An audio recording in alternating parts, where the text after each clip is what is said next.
श्री गणेशाय नमः। देव उठनी एकादशी व्रत कथा। देव उठनी एकादशी पर जरूर करें इस व्रत कथा का पाठ, हर मनोकामना होगी पूरी। हिंदू धर्म में एकादशी का बहुत अधिक महत्व होता है। हर माह में 2 बार एकादशी पड़ती है, एक कृष्ण पक्ष में और एक शुक्ल पक्ष में। साल में कुल 24 एकादशी पड़ती हैं। कार्तिक मास के शुक्ल पक्ष में पड़ने वाली एकादशी को देव उठनी एकादशी के नाम से जाना जाता है। इसे देव उत्थान एकादशी, देव उठनी, 11 प्रबोधिनी एकादशी आदि के नामों से भी जाना जाता है। इस साल देव उठनी एकादशी 23 नवंबर को है। इस दिन भगवान शालिग्राम और माता तुलसी का विवाह भी किया जाता है।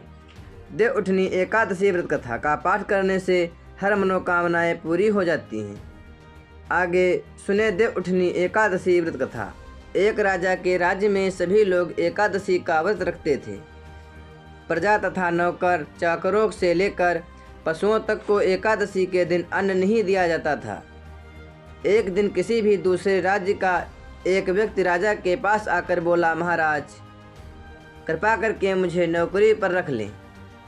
तब राजा ने उसके सामने एक शर्त रखी कि ठीक है, रख लेते हैं, किंतु रोज़ तो तुम्हें खाने को सब कुछ मिलेगा, पर एकादशी को अन्न नहीं मिलेगा।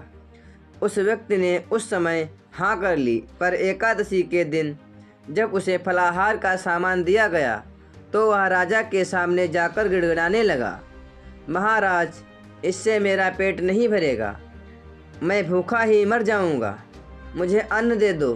राजा ने उसे शर्त की बात याद दिलाई, पर वह अन्न छोड़ने को राजी नहीं हुआ। तब राजा ने उसे आटा, दाल, चावल आदि दिया।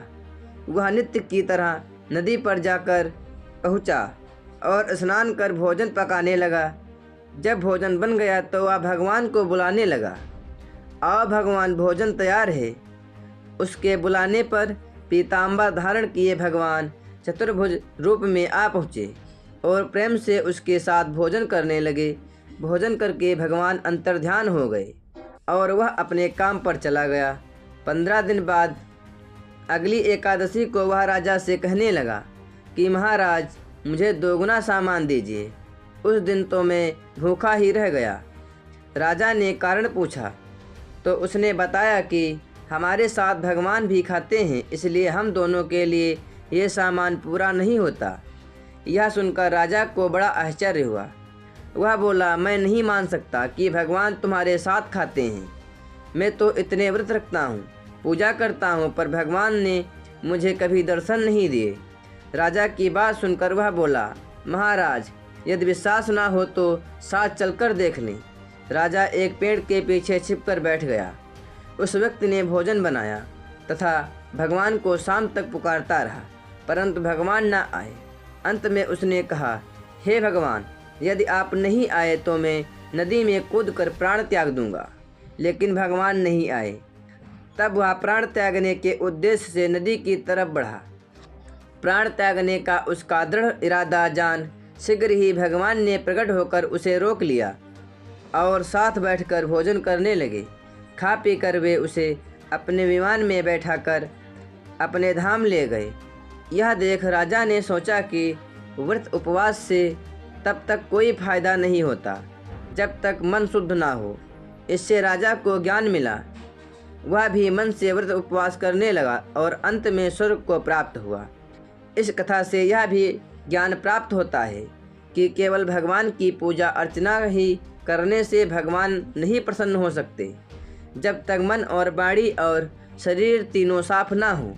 भगवान का पूजन करने के अतिरिक्त मन साफ होना चाहिए और भगवान पर पूरा भरोसा होना चाहिए। प्रेम से बोलो लक्ष्मी नारायण भगवान की जय हो। प्रेम से बोलो वृंदावन बांके बिहारी लाल की जय हो। फिर सैया पर शयन करने वाले विष्णु भगवान की जय हो।